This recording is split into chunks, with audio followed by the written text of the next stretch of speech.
파이어족의 모습, 그리고 비건과 미니멀리스트의 모습을 떠올려보자. 지금 트렌드로 떠오르는 일련의 라이프 스타일에는 공통점이 있다. 바로 선택하는 삶이라는 것이다. 여신욱, 36, 은퇴하기 좋은 나이.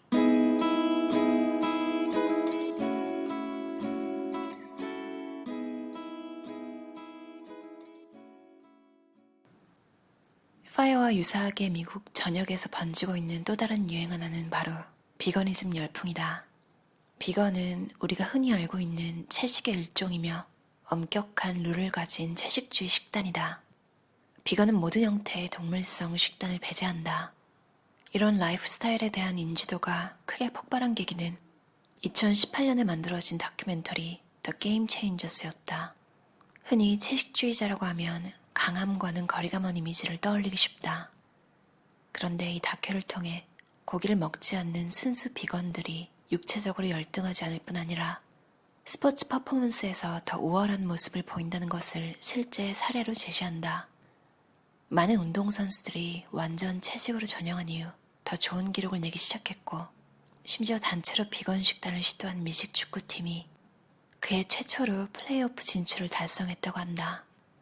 이런 통념을 뒤집는 사례들을 소개한 다큐멘터리 덕분에 멋지고 강한 몸을 만들려는 사람들이 비건 라이프 스타일로 옮겨가고 있다. 원래 사고권에서 두부는 창백하고 여리여리하며 동물 보호를 외치는 사람들만 먹는 식품처럼 여겨져 왔다. 그런데 해당 다큐멘터리가 방영된 2018년 이후 근육 성장과 채식을 동시에 잡으려는 사람들이 두부에 관심을 갖기 시작했다. 식물성 식재료 중 단백질 보충에 가장 효과적인 콩을 먹기 편하게 가공한 두부의 매력이 새롭게 평가되고 있는 것이다. 서구권에서 두부 매출이 크게 올라가는 현상과 풀무원의 미국 두부 매출이 1년 만에 4배나 성장한 이유를 여기에서 찾을 수 있다. 이제 비거니즘은 소수의 문화가 아니라 본격적인 글로벌 트렌드로 자리 잡고 있다. 동물을 보호하자는 주제는 다소 이상적이고 거창하기에 일반 대중에게 관심을 받기가 힘들었다. 나 먹고 살기도 버거운데 동물까지 걱정할 겨를이 있겠는가? 그런데 육식보다 채식이 더 우월하고 내가 건강하게 사는 데 도움이 된다는 새로운 프레임이 등장했다. 이를 토대로 자신을 위해서 비건을 시도하는 사람들이 늘어났고, 더불어 동물 보호에 대한 인식도 개선되는 선순환이 일어나고 있다. 이런 트렌드에서 우리는 중요한 사실을 발견할 수 있다. 인간은 본질적으로 사악하고 자기중심적이라는 것이다.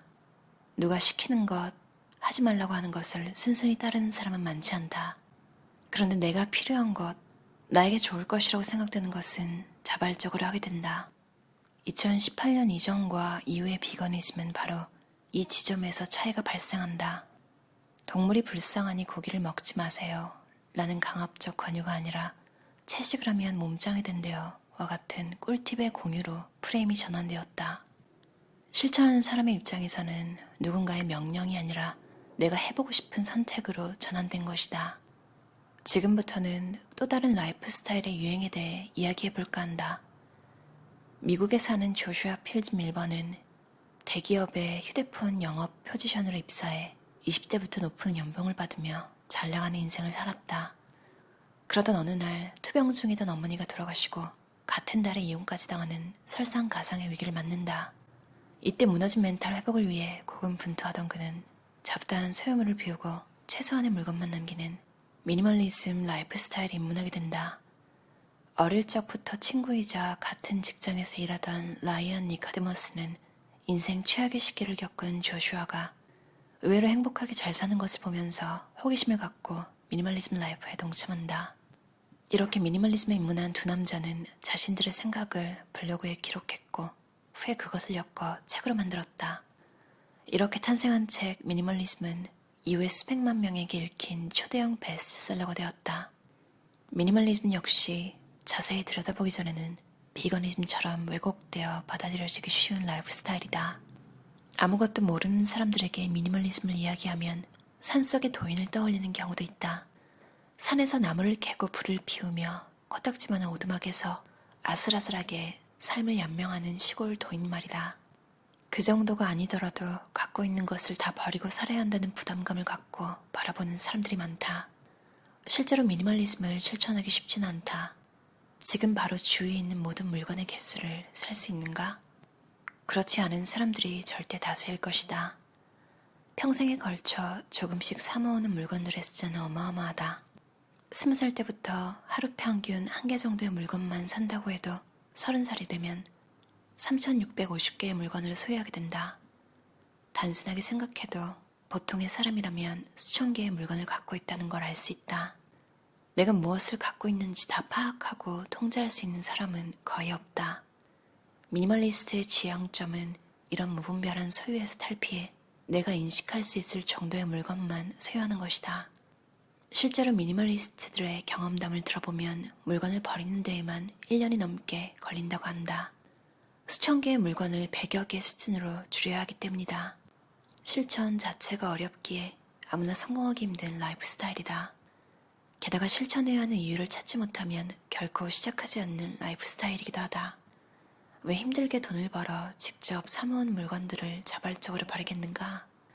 그렇다면 미니멀리즘을 실천하는 사람들의 동기는 무엇일까?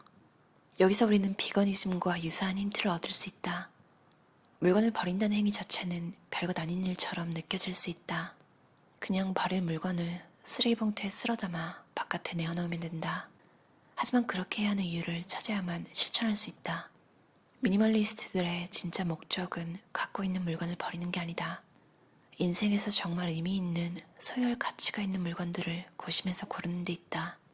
가난해서 구매력이 없어서 물건을 살 수 없는 사람들과는 다르다. 자발적으로 뭔가를 비우는 것에는 결단과 의지가 필요하다. 미니멀리즘 라이프는 있는 것을 버리는 게 아니라 남길 것을 선정하는 일이다. 소유하는 것을 포기하는 게 아니라 가질 것을 선택하는 것으로 생각의 프레임 자체가 전환된 것이다. 실제로 이러한 미니멀리즘을 실천한 사람들은 자유와 해방감을 느낀다고 한다. 이는 스스로의 선택을 통해 인생에 대한 통제권을 가져오기 때문이다. 현대사회에서 대부분의 소비는 마케팅에 의해 설득된 통제력이 상실된 소비다. 표면적으로는 내가 필요해서 뭔가를 사는 것 같지만 사실은 교묘한 심리적 트릭에 빠지는 것이다. 이런 소비의 고리를 스스로 끊고 꼭 필요한 것만 남기는 것, 그리고 꼭 필요한 것만 새로 구매하는 생활 방식이 미니멀리즘이다. 홍수 같은 소비 문화 속에서 내 중심을 찾고 선택권을 되찾으려는 시도라고 할 수 있다. 파이어족의 모습, 그리고 비건과 미니멀리스트의 모습을 떠올려보자. 지금 트렌드로 떠오르는 일련의 라이프 스타일에는 공통점이 있다. 바로 선택하는 삶이라는 것이다. 언뜻 생각하기에는 다른 사람들이 누리는 생활 방식을 포기하거나 멀리하는 것처럼 보인다. 남들처럼 기분을 위한 소비를 하지 않고 철저하게 절약하며 짠돌이처럼 사는 것, 고기의 맛을 포기하고 식물성 음식만 먹는 것, 가지고 있던 물건을 싹 다 버리고 최소한의 물건들로 살아가는 것, 하나같이 누릴 수 있는 것을 포기하는 부정의 개념으로 보일 수 있다. 하지만 더 깊은 곳에서 통념의 포기가 아닌 새로움의 선택이 자리하고 있다. 이것은 무엇을 의미하는가? 우리가 진정으로 행복하고 자유로운 삶을 살고자 한다면 자발적 선택을 해야 한다. 남들이 다 하는 사회적으로 통용되는 행동을 떠밀리듯 답습하면 안 된다. 혹은 대다수가 순응하는 방식이라 할지라도 내 선택권이 작동한 상태에서 따라야 한다. 스스로 내린 선택이 아니라면 아무리 사회적으로 인정받고 남들이 부러워하는 삶을 살아도 행복해질 수 없다. 자유로운 삶의 가장 첫 번째 조건은 스스로 선택할 수 있는 권리이기 때문이다. 무기력감은 왜 생기는 것일까? 통제력이 상실되었다고 생각하기 때문이다. 내가 원하는 대로 선택할 수 있는 자유를 박탈당했다고 생각하는 것이다. 무기력감이라는 것은 내가 어떤 행동이나 현상을 대하는 관점이자 태도다. 절약하는 일상에서 무력감을 느끼지 않으려면 생각의 프레임을 바꾸면 된다. 하기 싫은 것을 억지로 하려고 애쓰지 말자. 하고 싶은 것을 하자. 대신 나의 미래에 더 도움이 되는 것부터 먼저 하는 사람이 되자. 절약을 억지로 해야 하는 행동이 아니라 신선한 도전거리로 받아들이자. 생각의 프레임을 바꾸는 것이다. 절약뿐 아니라 내 인생을 한 단계 업그레이드 시켜줄 수 있는 모든 자기계발 활동도 마찬가지다. 지키기 쉬운 것은 하나도 없다. 매일 운동하러 나가는 게 쉬울까? 퇴근 후 피곤한 몸을 이끌고 학원에 가거나 다른 공부를 하는 게 쉬울까? 하지만 이런 활동들이 어렵고 피곤한 면이 아니라 더 도전과 승부욕을 불러일으키는 면에 집중하자. 프레임을 바꾸면 속박이 아니라 선택으로 변한다. 무력감이 아니라 주체성으로 바뀐다. 그게 이루기 힘든 습관의 형성을 시작하는 첫걸음이다. 영원히 고통을 감내해야 하는 것은 없다. 어느 수준에 이르면 훈련의 결실이 맺어지고 내공에 따른 자신감이 생기며 거기서 오는 동력으로 큰 노력을 들이지 않아도 현상 유지가 가능해진다. 어느 날 갑자기 성공한 사람은 없다. 모두가 절벽을 오르는 고난의 시기를 마주한다. 빅뱅의 리더로 20대 초반부터 어마어마한 스타가 된 지드래곤이 연예계 입문 후 빅뱅으로 데뷔하기까지 걸린 시간은 12년이다. 올림픽에서 메달을 딴 여자 컬링팀은 그 전까지 제대로 된 후원도 없이 힘들게 연습하는 비인기 종목의 무명 선수들이었다. 아무도 보지 않는 바로 그 시기에 묵묵히 훈련하고 미래를 대비하는 사람들만이 결실을 맺는다. 어떠셨나요? 여신욱 작가의 36 은퇴하기 좋은 나이라는 책이었어요. 토네이도 출판사에서 나왔고요. 저는 채식과 미니멀리즘에 대해 쓴 부분을 읽었는데요. 제목에서 느껴지듯이 은퇴하기 좋은 나이. 36이면 밀레니얼 세대잖아요. 이 세대들이 미니멀리즘과 그리고 채식 그리고 파이어족 이르게 은퇴해서 경제적 자유를 이루는 사람들을 일컫는 말인데요. Financial Independence Retire Early라고 해서 그래서 앞자만 따서 FIRE라고 하거든요. 확실히 돈에 관한 얘기도 굉장히 현실적으로 잘 나와 있고요. 프롤로그에 되게 신선하고 재미있으면서도 어떻게 보면 또 너무 공감이 가는, 그러니까 반려동물이 있으신 분들 다 공감은 갈 거예요. 이분이 퇴사를 결심했던 계기가 되게 특이한데요.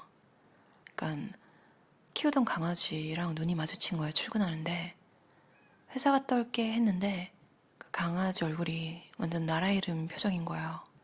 왜냐면 이분이 직장으로 가면 최소 10시간 혼자 있어야 되는 거죠. 근데 그걸 인식한 순간부터 이제 매일매일 괴로운 거죠. 이분한테는 잘 생각해보니까 아내가 제일 중요하고 2순위가 개, 3순위가 부모님, 직장은 한 8에서 12 사이였던 거예요. 이걸 깨닫고 나자 이제 퇴사할까 말까 고민이 아니라 퇴사는 할 건데 어떻게 생존권을 위협받지 않으면서 할 수 있을 것인가로 바뀐 거죠. 이분은 아내와 강아지와 함께 판교에서 사시다가 서귀포로 제주도로 이동을 하셨어요. 저와 비슷한 라이프 스타일을 선호하시거나 이른 은퇴를 꿈꾸시는 분들은 읽어보셨으면 좋을 것 같은 책이에요. 특히 파이어, 비거니즘, 미니멀리즘 이런 걸 잘 모르시는 분이 봐도 좋게 하나부터 차근차근 다 써져 있어서 기본서 같이, 그러니까 빠른 은퇴를 위한 준비서를 읽어보시면 좋을 책 같아요. 그리고 다들 뭔가를 노력하고 계신 분한테 힘이 되는 얘기가 많아서 좋았어요. 여기서도 약간 언어 배울 때처럼 약간 계단식에 관한 얘기가 나오는데요. 여기서는 계단을 절벽이라고 표현했어요. 모두가 절벽을 오르는 시기가 온다고. 근데 어느 순간 갑자기 이제 결실이 맺어지고 여태까지 정말 힘들게 했던 그 노력이 힘이 되어서 그걸 바탕으로 자신감도 생기고 이제 한번 그렇게 하고 나면 이제 그 다음은 훨씬 수월한 거죠. 현상 유지에 더 집중을 하게 되고 그런 시기가 온다는 걸 똑똑한 친구가 말해줘서 뭔가 믿음이 가는 것 같은 그런 느낌으로 읽었어요.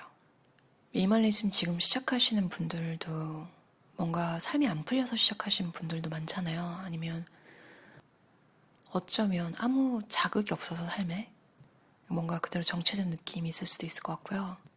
정말 사람한테는 뭔가를 통제할 수 있다는 그런 기분이 안정감을 주는 게 있는 것 같아요. 특히 물건은 눈에 바로 보이니까 한 공간이라도 뭔가 정리를 시작하고 나면 사람이 눈으로 뭔가를 보고 나면 생각만 할 때랑 다르잖아요. 한번 그렇게 빠지게 되면 미니멀리즘 매력을 알게 되는 것 같아요. 그럼 오늘도 들어주셔서 감사합니다. 편안한 하루 보내세요.